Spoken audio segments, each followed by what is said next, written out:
St. Thomas is no longer the forgotten parish. St. Thomas is now in the forefront of the minds of not just the people, but of investors. To be classed as the forgotten parish, this is something that helps people never forget you again. There's literally hardly any land for sale now in St. Thomas. Now you're 12 minutes to Kingston. By the time you get on the highway and drive, you're 7 minutes to Harbour View. It's going to be huge. It's going to be great for the people of St. Thomas. The longer you wait, the price is good. Jamaica is at its inflection point where the rate of change is going to happen very rapidly.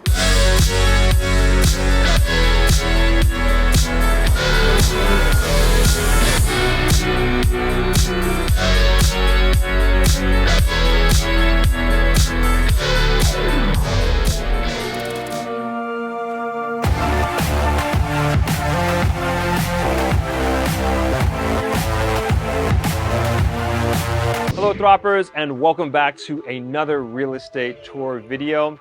We are here on the other side of the island in beautiful St. Thomas. And for those who are visiting for the first time, a special welcome to you. My name is Winthrop Wellington, and here on my channel, I help you invest and move to Jamaica. And this is one of the premier pieces of content that I'm so excited to share with you today. I'm here at Suncoast Beach Club in St. Thomas, as I mentioned, at the ribbon cutting ceremony. Today, I hope to learn even more about this development, even though I've had Kevin Frith, the CEO of this development, on the podcast twice, once on my live stream and also once on the podcast itself. So I'll make sure we link those below and put up the information link up here somewhere. Should be a very, very exciting day ahead. I'm looking again to learn a little bit more about this development, but also more about St. Thomas and where it's coming from and where it's going. It's a really, really exciting time for Jamaica. This is the first of its kind, especially in this part of the island. There's a lot of exciting things happening in Jamaica, and I'm just very happy and proud to be a part of this ribbon cutting ceremony today. And I'd also like to get your thoughts on what you think about this development happening on this side of the island. Are you excited about it? For some reason, don't want it. I'd like to hear your input, but nonetheless, I really do hope you enjoy this video. So sit back, relax, and come and join the fun with me.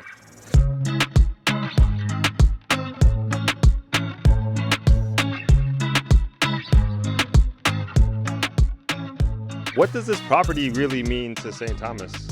It's the tip of the spear. Like, one of the things that St. Thomas has over the years been the best kept secret when it comes on to nice beaches. So St. Thomas have nice beach and really nice ocean view properties. Because of the roads and because mostly what St. Thomas was known for is mining, like sand mining and marl, a lot of people didn't come to St. Thomas, and most of the beaches were never developed. And a lot of the nice ocean view properties like this were never built on. What this means for St. Thomas is opening up to what the potential of the parish is. And I think that's what this project is going to do. I think a lot of persons expected only low-income properties to be developed in St. Thomas because the new highway and because that's the greatest bulk of the market. But this project now is making persons realize the possibilities. The kind of ocean view properties where you get out there, so you'd pay millions of US dollars on the North Coast. And this is 20 minutes from Kingston, you know what I mean? So by starting a project like this in St. Thomas, I think a lot of people are going to recalculate, especially at the end of phase one, when it's completed, and see what it looks like, persons buying into it, you know, a lot of returning residents buying into properties like this. You probably see a lot of persons recalculate both the value of their land and what they can develop out there. Would this development be possible without the highway? Well, possibility in the sense of could they develop? Yeah. Could they get the prices? Absolutely not. Would as much people be interested? Hardly. Because even if it's not very far from say Harbour View Runabout or the airport, but because St. Thomas has been known for terrible roads for so many years, people don't even think of venturing out this side. So that's why so many of the beaches and the ocean view properties were never discovered, because there was almost a mind block to properties like this. So without the highway, I really think it would have, could they have done it? They could have. Would it be a good business venture without the highway? I don't think so. What does this development the development do for the average Jamaican in St. Thomas? And then two, what does the highway do for the average Jamaican in St. Thomas? So the development itself, I'm presuming that a lot of the persons who will be buying, especially this first phase, will be out of the diaspora. And as the developer said, and as Graham said as well, that the taste, the finishes, the quality of the development was done with the diaspora in mind. Because when you live abroad for the last 15, 20, 30 years, you've gotten used to a certain quality of life. And to come back to less than that is almost a step back, even if you love your country. So I think this first phase is really bringing um, those people to St. Thomas and the spin-off business from that. Once you have any kind of high density development, there's a natural spin-off that you're going to create jobs for persons in the community. You're going to create business opportunities for persons in the community. So that's what I expect for, especially this first phase. For the highway, wow, like the highway is opening up just like innumerable potential, because when you think about time travel to Kingston, you'll have a lot more people who can work in Kingston and commute back and forth to St. Thomas with relative ease. Time travel and cost of travel. It means it will open up the possibility for especially low-income developments. Most of the low-income developments for persons who work in the corporate area is now done in St. Catherine, because that's where the cheapest land is and the best road. So access and availability of land. St. Thomas for years had the land availability, but the road access was just not there. So what it means that you'll have a lot of government aid and government assisted developments, which will allow more Jamaicans to have their own property and own their own home. So that's one. And two, business development. Once there is more persons are going in any area to live, you'll definitely have a spin-off of business opportunities, work opportunities, just like the Goodyear factory, the old Goodyear factory that they're now converting to a business center. So you can imagine the amount of persons will be getting jobs from that. Have you seen an uptick in interest for this side of the island in real estate? So St. Thomas generally used to have a lot of, for want of a better word, undesirable property or undesired property. And that's just out of, the land would be cheap, but a lot of people wouldn't buy because it seemed very far because the road was so terrible. Between the time the highway was announced and started, almost every lot of land that was up for sale or languishing on the market for years, all of them sold off. So there's literally hardly any land for sale now in St. Thomas. Most of the persons who bought, especially the larger lots of land, I'm foreseeing that the only sensible reason they would have bought them is for future development. So the demand is there, but the availability is low now because a lot of people buy them up because it's a good investment opportunity. So to answer the question, yeah, the demand is definitely high. This would be the first high-density housing development. There are a couple more that the Prime Minister alluded to earlier. Absolutely, the demand is there. The uptick in desirability of the area is definitely there. A few weeks ago, you were at the Pinnacle ribbon cutting ceremony in Montego Bay, which is slated to be essentially the premier luxury living development in Jamaica, possibly the Caribbean, with 4 28-story towers that will be the tallest buildings in all of the Caribbean. And now you're here on the other side of the island in St. Thomas, and you're at another ribbon cutting ceremony for another first of its kind. What does all this mean for Jamaica? But you know what's funny? Like, if you look back, Winthrop, we were predicting this and talking about this 3 years ago. You as a businessman with your international experience and me as a realtor, and seeing what the trends have been in Jamaica and what the regional trends have been. And to watch it happening now, like when we were talking about this 3 years ago, we didn't know none of this. We didn't know this was going to happen. But watching it happen now is almost a self-fulfilling prophecy. With inevitably, these things would have happened with the fact that with the road network build out, like even with the road network in Montego Bay, where the development is coming, the pinnacle point is, that bypass that is going to be from Iron Shore, the airport, is going to come right around. So even the travel from somebody landing in Montego Bay, Donald Sangster Airport, and getting to that development is going to be super easy. I think Jamaica, just like what Gramps and the Prime Minister said about St. Thomas, Jamaica has been a diamond in the rough. Let's look at the Pinnacle Point, for example. Their starting prices are like about $400,000, right? And to the average Jamaican, that's, whoa, that's high. But if you compare the prices in the region, Jamaican real estate is really low in price. So there is a development, I think, coming in Barbuda. It's a controversial development because some of the land that they're using has to be cleared from locals that are living there. And so North American company has come down and they're looking to clear some land to do a development really targeting North American business people. When I was looking at those prices and comparing the prices with the Pinnacle Point, those prices are ranging from 15 million US starting to 40 million US at the top end. Now, when you compare that, we have the same white sand beaches, we have the same beautiful sunshine, we have much nicer people, much nicer culture. Then you compare that to say ultra luxury against ultra luxury. In the Caribbean, 5,000 square feet, a penthouse unit 28 floors up, and an ultra luxury resort style condominium property, 5 million then start to look really affordable. You know what I mean?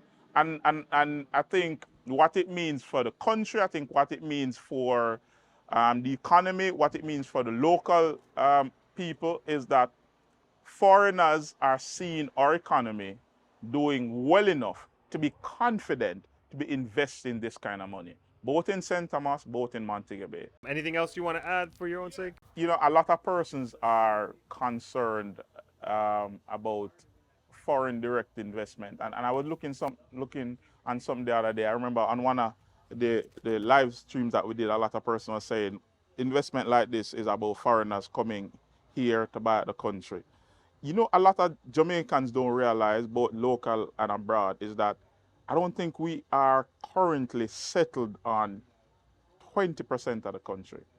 Like landmass wise, like most of Jamaica is virgin, untapped, undeveloped land. So I don't think foreign investors coming in to buy and to develop is a bad thing. And I don't want persons to look at it as, you know, theft of the land or persons buying us out. I think what I want persons to look at is the fact that our economy, it has developed and is developing in such a way that persons are confident enough to invest that kind of money. And what we should look to do is position ourselves in such a way that we can look to benefit from somebody pumping hundreds of millions of US dollars in our economy so the economy continues to grow. So, you know, don't worry about, you know, the negative. What persons need to do is to position themselves in such a way that whatever opportunities that will spin off from these kind of developments, that you're positioned in such a way that you can benefit from it. So that's my hope.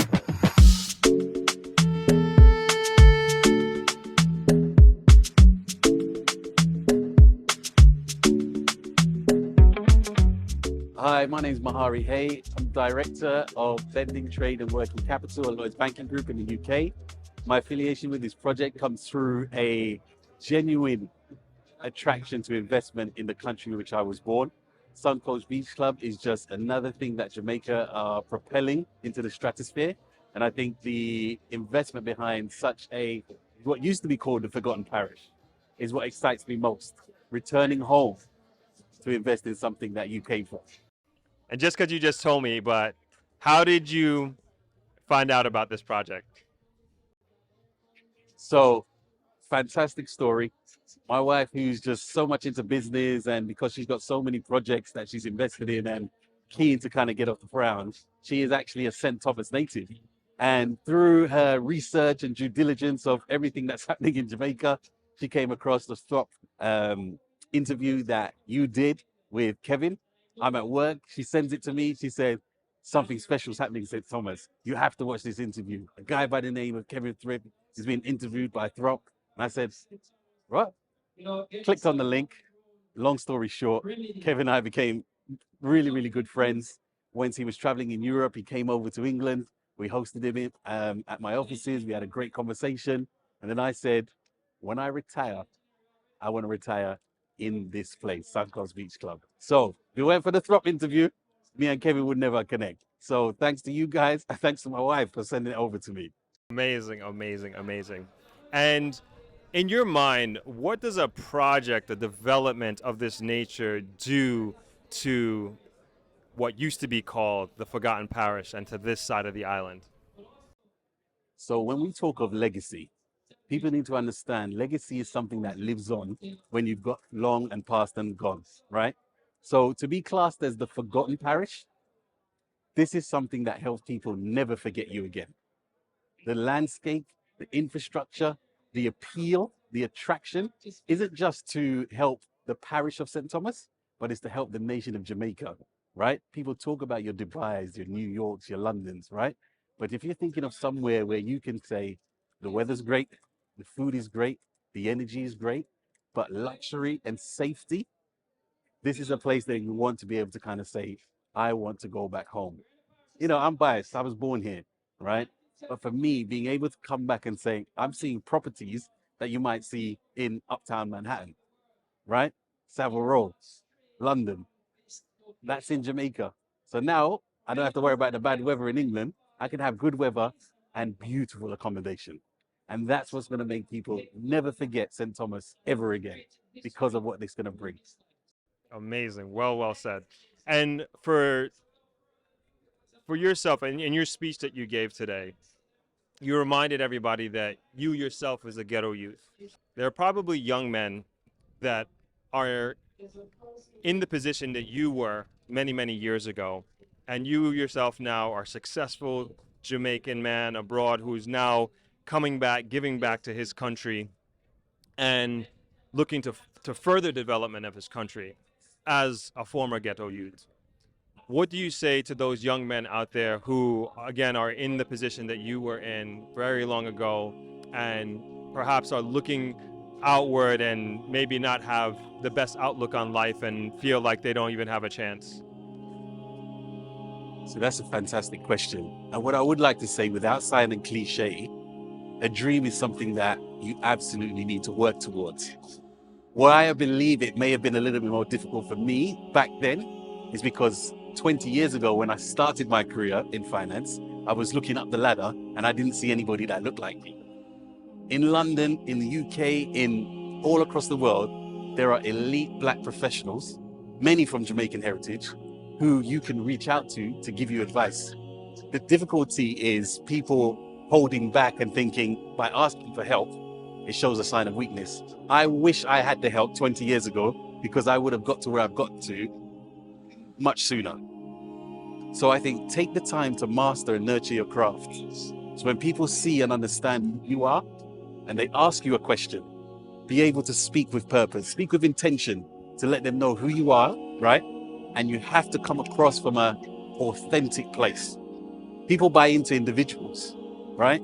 And I think a lot of times people forget that without connecting with somebody who you're trying to connect with from a heart and mind perspective, it becomes difficult to sell your dreams. When people engage with you as an individual, everything else is secondary because they believe in you as an individual to help deliver for.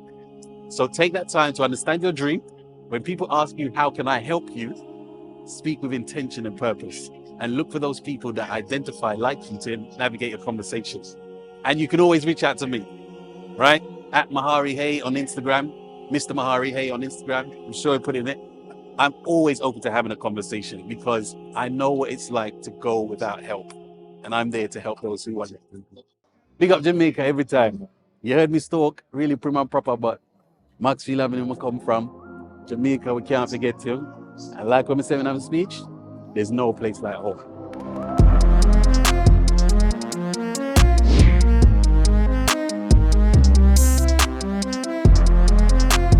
Went extremely well, believe me. I'm so lost for words. The only thing I can say is it went well.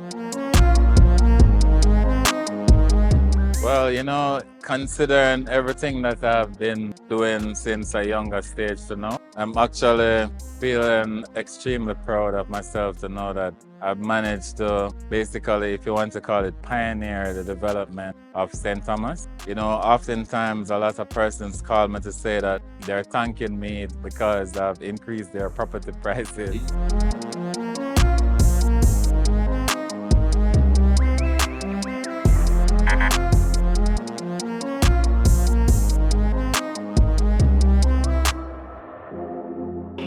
continue to show the world that even from the depths of economic despair, we can pull ourselves up by the bootstraps. And that is Jamaica. So today is a very good day for St. Thomas and indeed for Jamaica, because this morning I officially opened part B2 of the Southern Coastal Highway project, which is the highway from Harborview to Yallas in St. Thomas. But the government has laid fiber optic cables.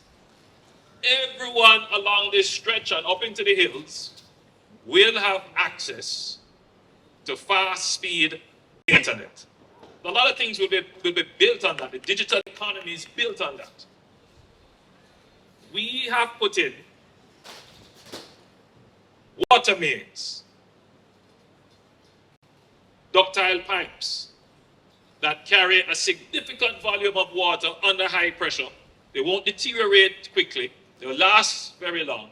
So all the lands along this corridor and the roads leading off, they will have reliable water supply. From what I've seen, the plans that have been laid, the model unit that is already up, the infrastructure work that is going on, you will have a fantastic development here. But from where I sit, I happen to know all the other developments that are coming.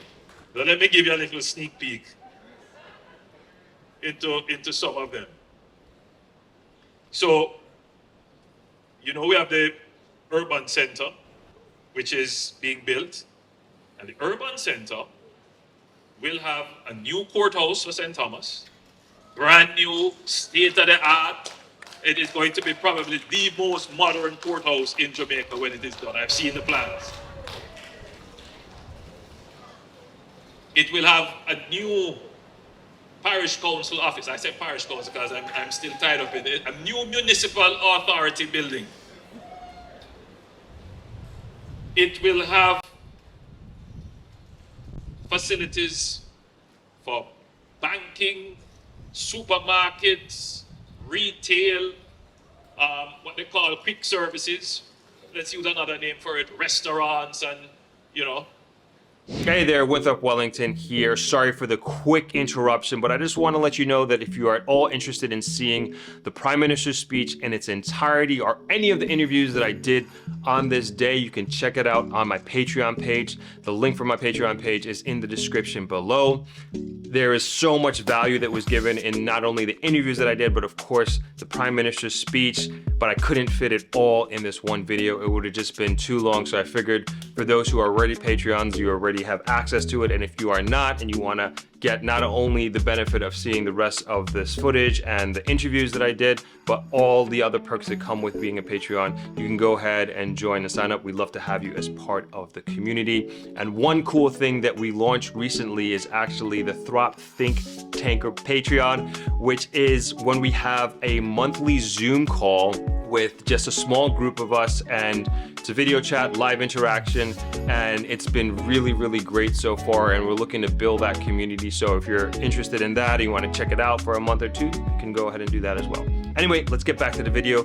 Enjoy the rest of it. So we have already now directed the NHT to be a part of the development.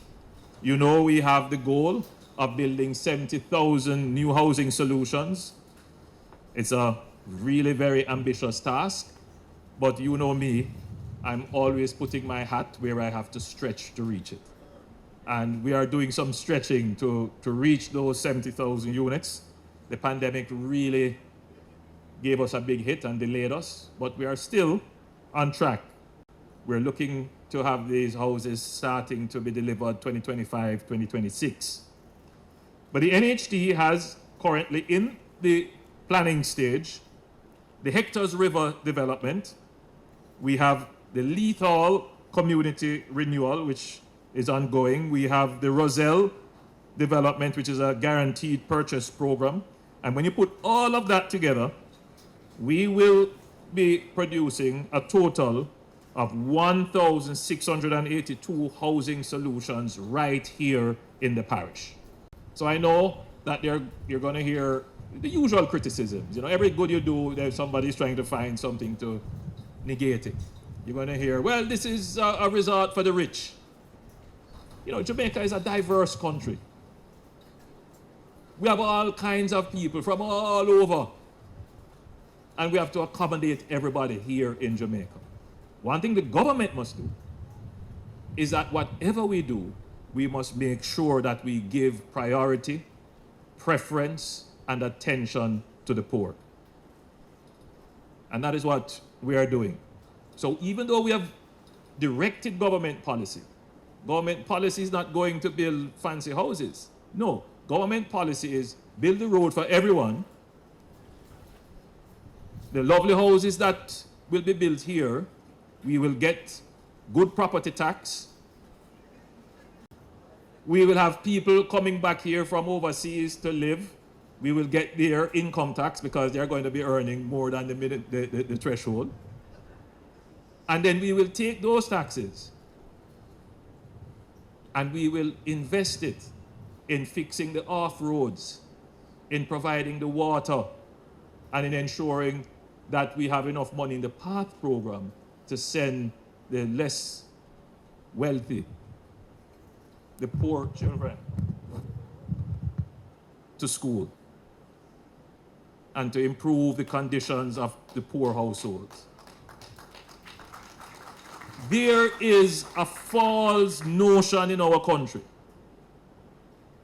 that we're going to be able to solve our problems of poverty without creating wealth. A total disconnection as to how the world works.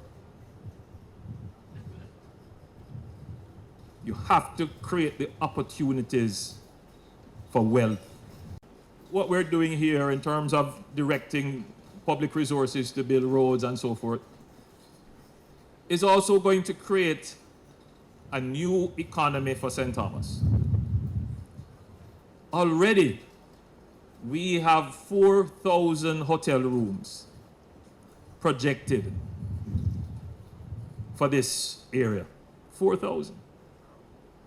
St. Thomas is going to become the next tourist destination. So between St. Thomas and Portland, with what we're doing here, I want to signal, however, that it is not the intention of the government to make this a colony of all-inclusive resorts. That's not the intention, because we want to have a diverse tourism product. So the way in which we are hoping to direct the developments here is to have a more integrated tourism, where the people are a part of the tourism. The people are a part of the attraction. The attractions and the hotels don't have to be high density and high intensity. We're looking more to direct a more low intensity, low density kind of tourism, one that emphasizes and focuses on people, nature, and culture. But let's not forget, we have excellent land for agriculture in St. Thomas and excellent opportunities for mining. So everyone who lives in this parish, all your entrepreneurs, should now be thinking, it should be clicking in your mind, and I need more entrepreneurs, more people like Kevin, to be taking the risk now on St. Thomas. To say, let's think of the investment ideas, because that is how we're going to grow the economy. That is how we're going to make Jamaica the place of choice to live, work, raise your families, do business, and retire in paradise. But we are well on our way there. We're well on our way there. And we're well on our way because people who are true entrepreneurs, people who understand how the economy works, they are looking at a couple of things. And they look at the fact that the government's debt to GDP has decreased from a high of 150% at one time to now 74% of GDP. And they see it going down. The trajectory is going down. So they know that projects like this one will continue. We will have more fiscal space to dedicate to capital works like these. So investors are saying yes, that's a good sign. But investors are also comforted to know that even during the pandemic, even with global conditions being less than favorable, our dollar has remained relatively stable within a band. And if you are an entrepreneur and you are an investor, you're going to want to be sure that when you make an investment at a particular exchange rate, you can bank on that. In addition, Jamaica's management of the economy has been such that the inflation rate after the pandemic went up to as high as 12%. We have brought it right back down to just between 5 and 6%. Our target is to between 4 and 6. But we're getting it back into our target range. So investors and business people, they look at that. They also look at the fact that when we decide to build a project like this, and I was talking to Kevin and he was telling me that this project will be in 3 phases, and the third phase is likely to start 3 years from now.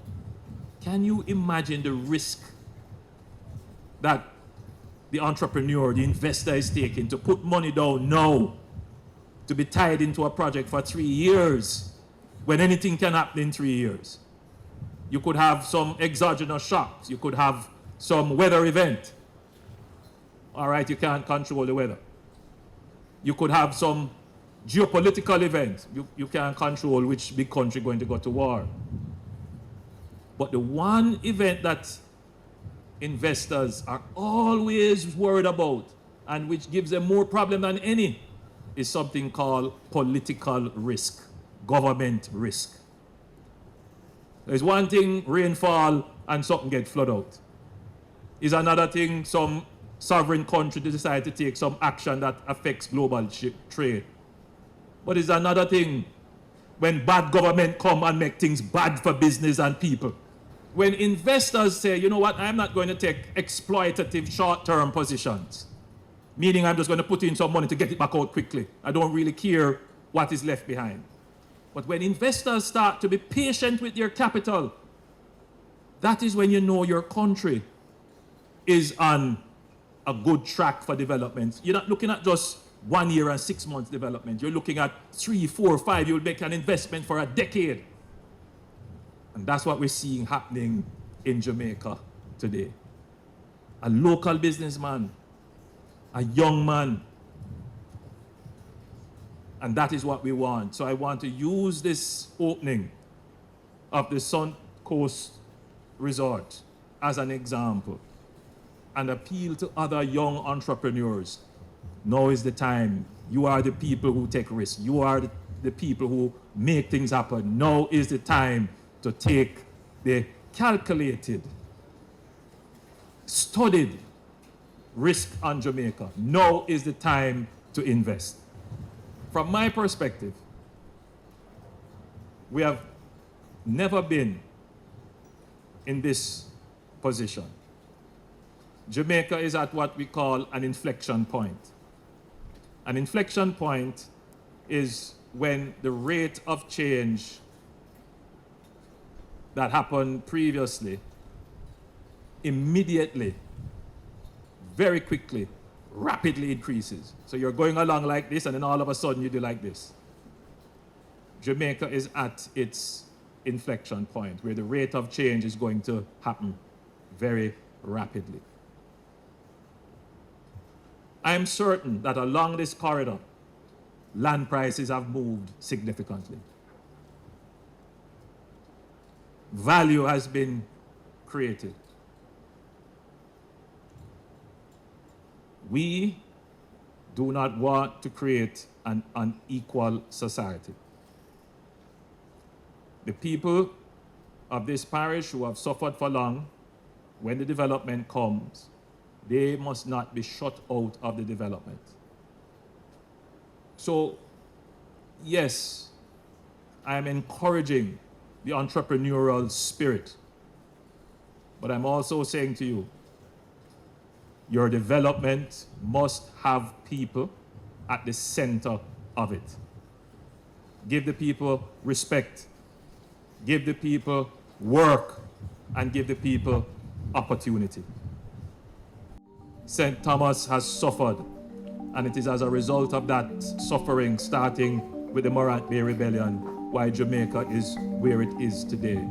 So whatever development happens here, whether it is private or from the government, we must be respectful of the history of the people, pay them the due respect, and ensure that the development here is equitable and everyone here has an opportunity to move from poverty to prosperity. God bless you and thank you.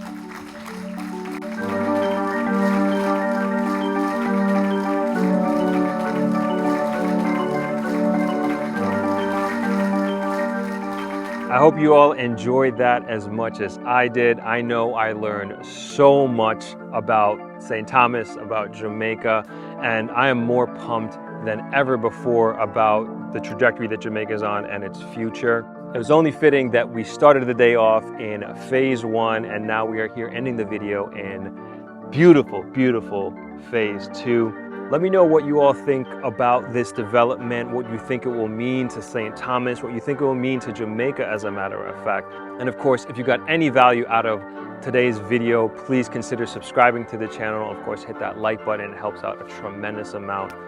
And I'll see you in the next one. Peace.